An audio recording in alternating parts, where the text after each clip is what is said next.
tool, we have been using it for a long while, and we constructed a few cell models based on this enzyme.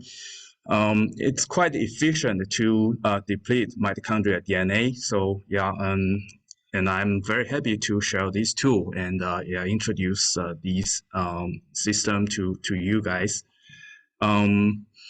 Yeah, since everyone's interested in the mitochondrial DNA, so probably I don't have to talk about the background about mitochondrial DNA, but about the depletion of mitochondrial DNA, actually the history starts from 1990s or even 1989.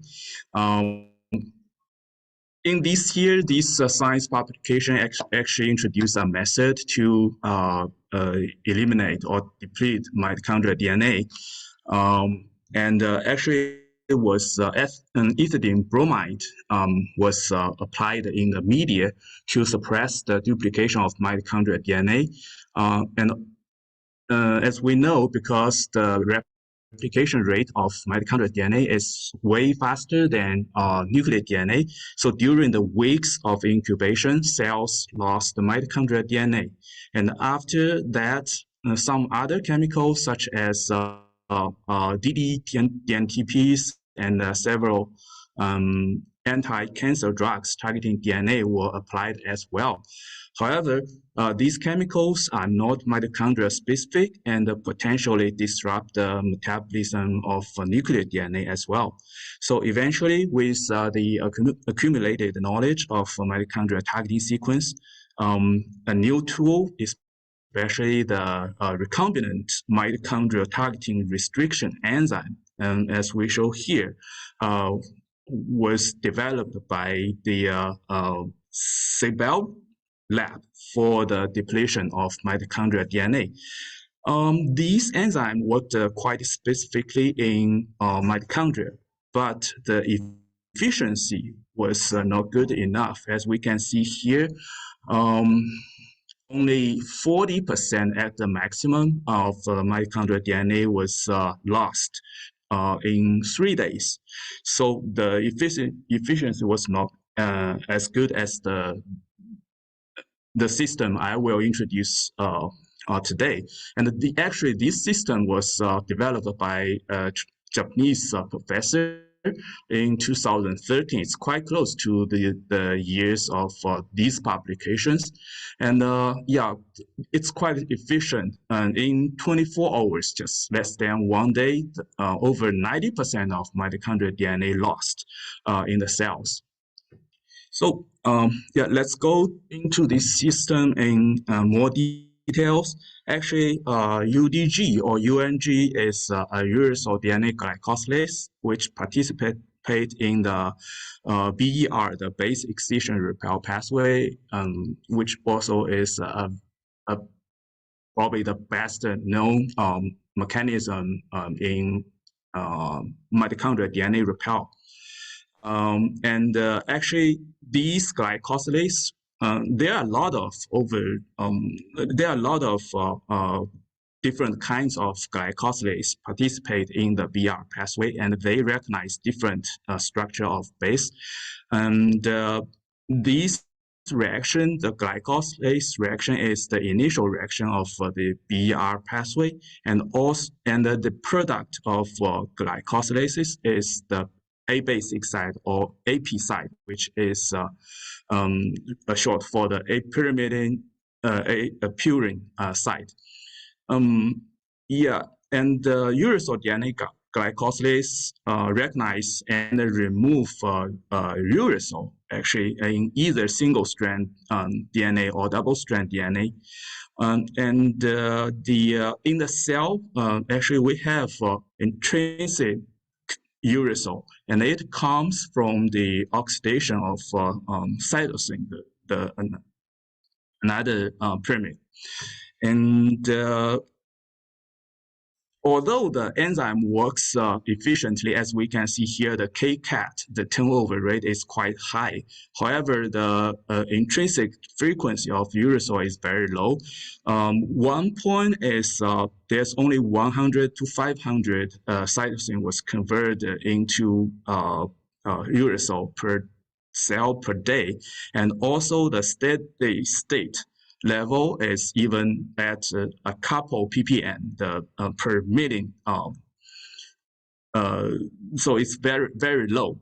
And in 1996, these several UNG1 variant was discovered. And interestingly, with the tyrosine to alanine mutation, this enzyme, the glycosylase, not only recognize uracil in the DNA, it recognizes T in DNA as well. So if we have this enzyme transported into mitochondria, we will be able to generate a lot of AP site in mitochondrial DNA. So it's the basic it's something background of the enzyme itself, and once we have the target or the interested protein, we want to transport it into cells, and this is the vehicle for the transportation. It's an lentiviral system, and for the safety, actually, this is the second generation of lentiviral system. So far, we already have the third generation by splitting the lentiviral genome into different plasmids. The second generation, we have three constructs. One is for the envelope. The second one is for the packing process. And the third one is the contains the interest gene on the plasmid. So these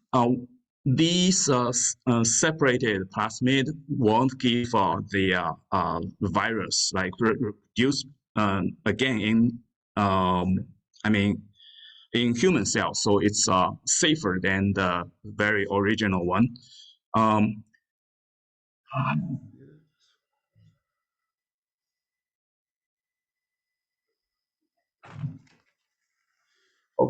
Okay.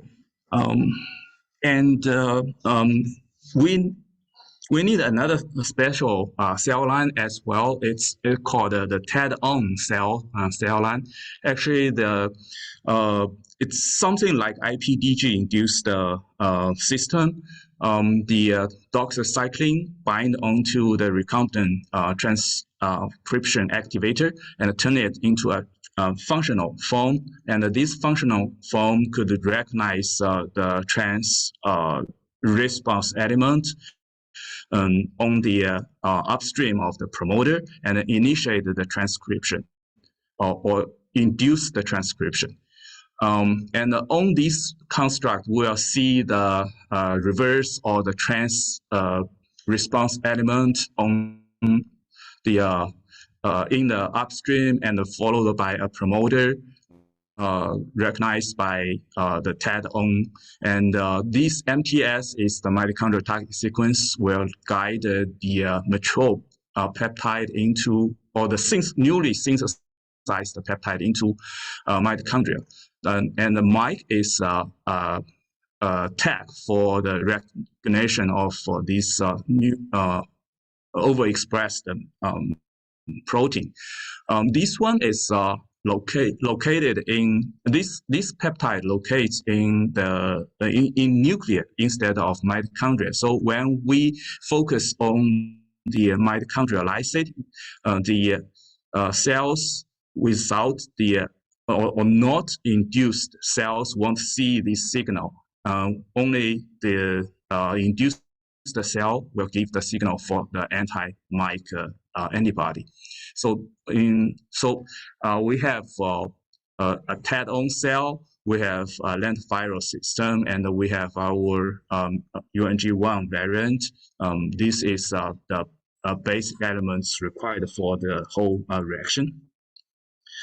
According to the authors, publication, they compare the Y-type UNG1 and the Y-type the UNG1 mutant, and they figured out that the overexpression of Y-type UNG1 doesn't induce the loss of mitochondrial DNA.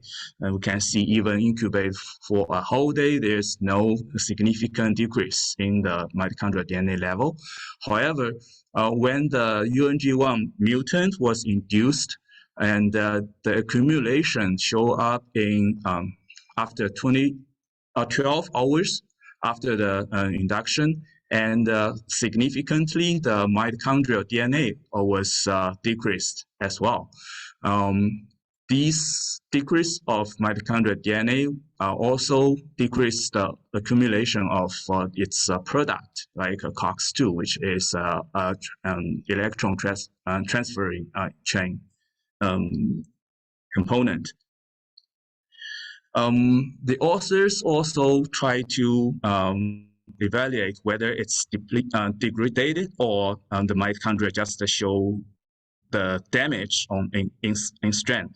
They use the quantitative sudden blotting in nature condition or in the alkaline condition. And as we can see here in the nature condition, actually only the depleted or the depletion was detected. And we can see here by induced overexpression for XO3, which is another enzyme, and the UNG1 variant, we can see that the UNG1 variant actually is more functional in the depletion of mitochondrial DNA. And also, these inductions significantly increase the damage, especially the single strand damage in the mitochondria, which overexpress in the UNG1 variant. And this loss of mitochondrial DNA is recoverable by washing out the plasmid.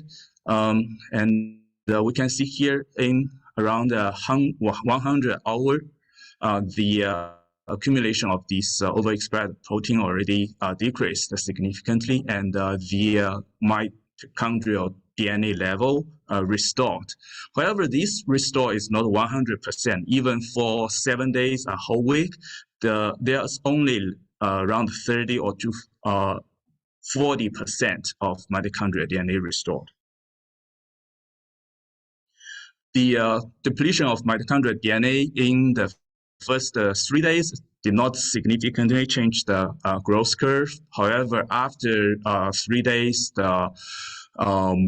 the doubling time of cell line increased, and also even when these plasmid washed out, and when the cells start to restore the mitochondrial DNA level, the doubling time still significantly increased for the for the cells accumulated this UNG1 variant.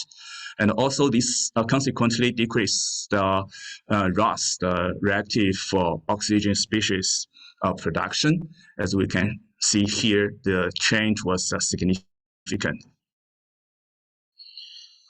We found another publication actually used a similar construct, but it's for the animal model. So this protein could be transported into animal cells and induce the accumulation of AP site, which is detected by the ARP, which is called aldehyde reactive probe.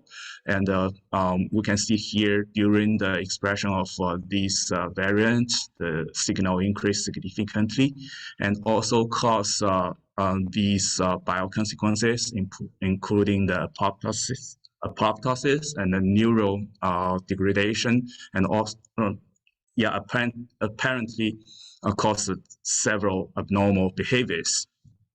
But yeah, I'm not good at the animal model, so I won't give you more details on this one.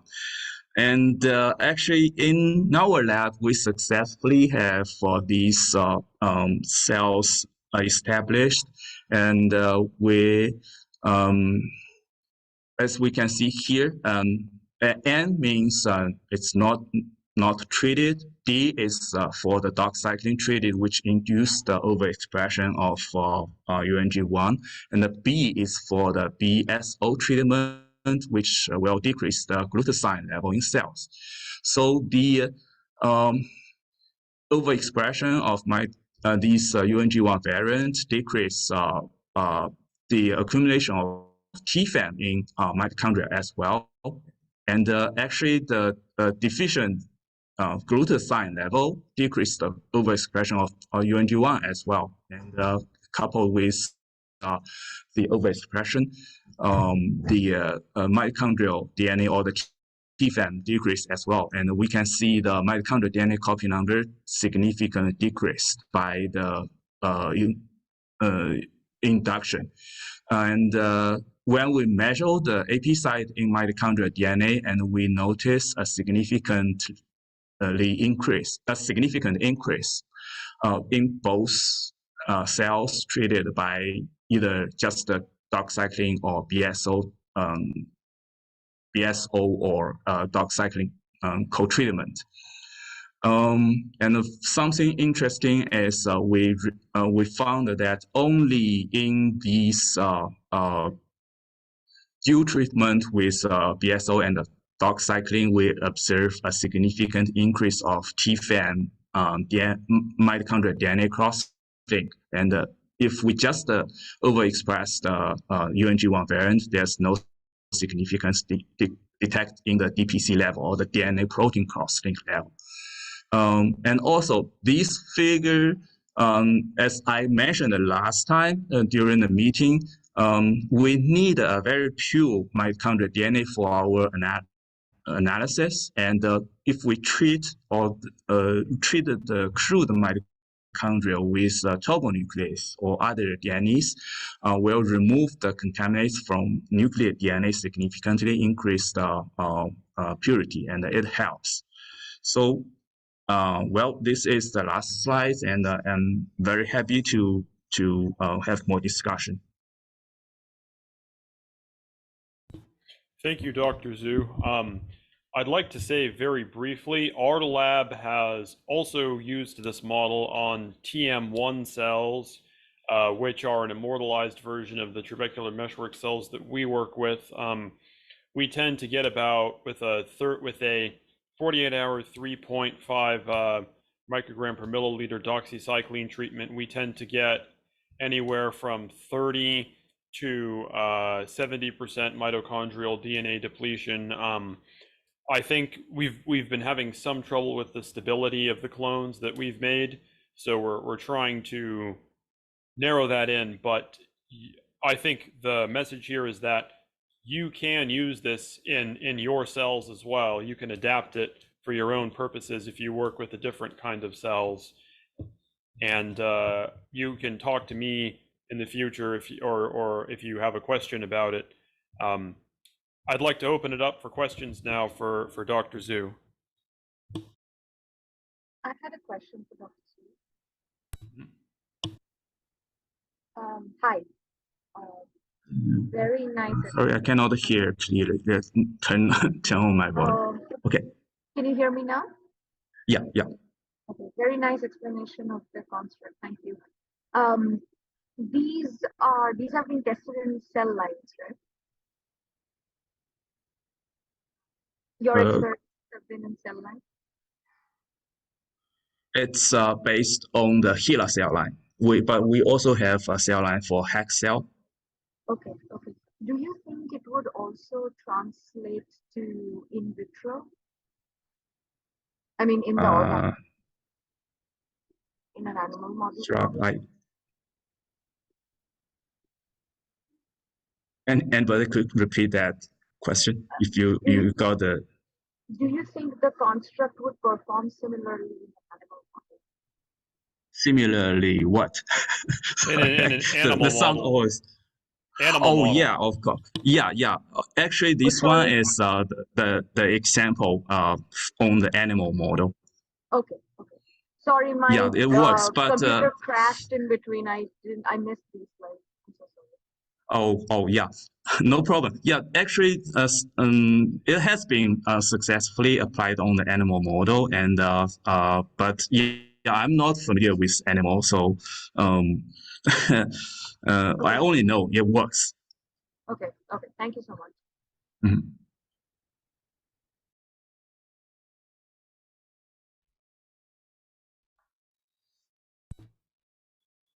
If there are no questions from anyone else, I have some questions. Okay.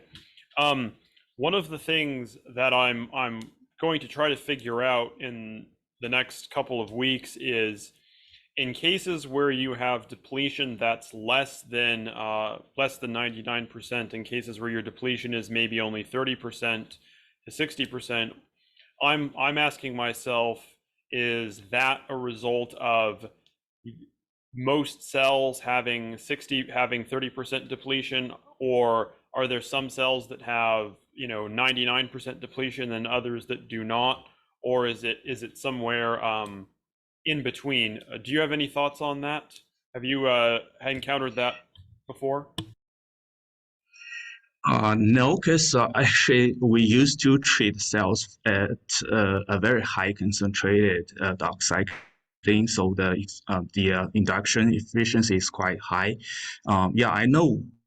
Definitely, there may be some difficulties countered in the working with in the work with primary cell, and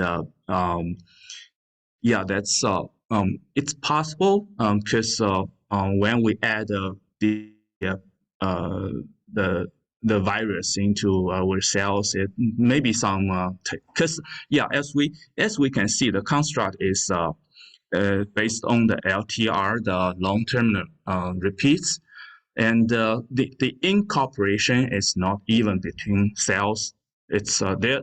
One cell may take a lot, and probably another cell takes only a couple. So the expression level is not controllable actually for this system.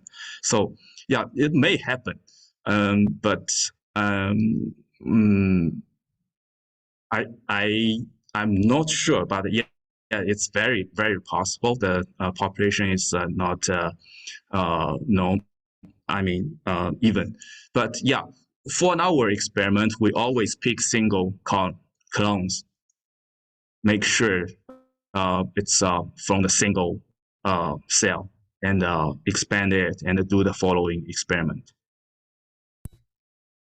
How do But I you don't know whether primary cell may work. So far, we've only tested it in an immortalized version of the cells that we use. I like your idea of picking the single clone. I haven't done that before personally, but now that you mention it, I think I'm going to do it as soon as possible, especially since we have clones in culture. I might look into the best ways to do that and ask you a question later if that's okay. Um, uh, Another question that I have, and I'm wondering, is would it be possible to put both the TET-on construct and the UNG1 construct in the same, to combine those into a single construct? Because I know sometimes for a TET-inducible system, they'll do both of them in the same construct. What do you think of that idea? Uh, that's really good question because so far HeLa cell and Hack cell it's commercial available to have the add-on system already constructed. So we just shoot in this lenti system in it. So um, you could unless you have two selection marker or other yeah confirm these two system has been transduced Because successfully. we've done the double transduction in our lab, and we've gotten it to work okay. Like I described, it's not where we want it to be, but for working with other cells, like we haven't worked with primary cells yet, but when it comes to primary cells, they're more fragile. And so if it would be so one of the things we're going to work on for sure in our lab is developing a construct that has both, both in the same gene. That way we only need one selection marker, and the primary cells, I think, will be much happier if we don't have to subject them to two different selection markers. So I don't know if anyone on the call today is interested, or even you, Dr. Zhu, is interested in collaborating with us on this, but we're definitely going to be moving forward with that in winter quarter, and I'll report back to you once we have something that might be more useful. In terms of expression per cell, one of the things I'm going to try to do is, both through cover slip staining and live imaging, I'm going to try to figure out what the distribution of cells is in terms of depletion of mitochondrial protein and mass per cell. So I'm going to just basically stain for COX-4 ATP synthase and MitoView green, which is and image those and try to draw up a curve on mitochondria, on those factors per cell. It's kind of like it's like an in silico flow cytometry. But if somebody out there does flow cytometry, this would seem like a good application for it. Have you ever thought of doing anything like that, Dr. Zhu? Not really at this moment. That's okay. I'll let you know. Yeah, that's I think that's quite, yeah, that's the yeah, cell sorting actually, yeah, will tell us information about, yeah, that's a good idea. I'd also like to ask, so far this has been used in the animal models, the HEK cells and the HeLa cells. I haven't checked the literature recently. Are you aware of it being used in any other cell type? No, only two at Okay. this moment. So that's on some level that's interesting for everyone on the call, because if you have a different cell type, not only can you use it to model mitochondrial DNA damage, but you can apply this model, and you would probably be the first to publish with what I think is a very good model for mitochondrial DNA depletion.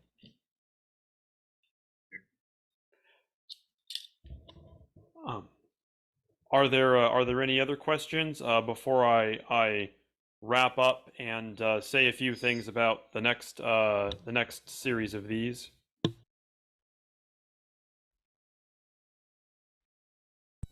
Okay, so I'm going to stop the recording now.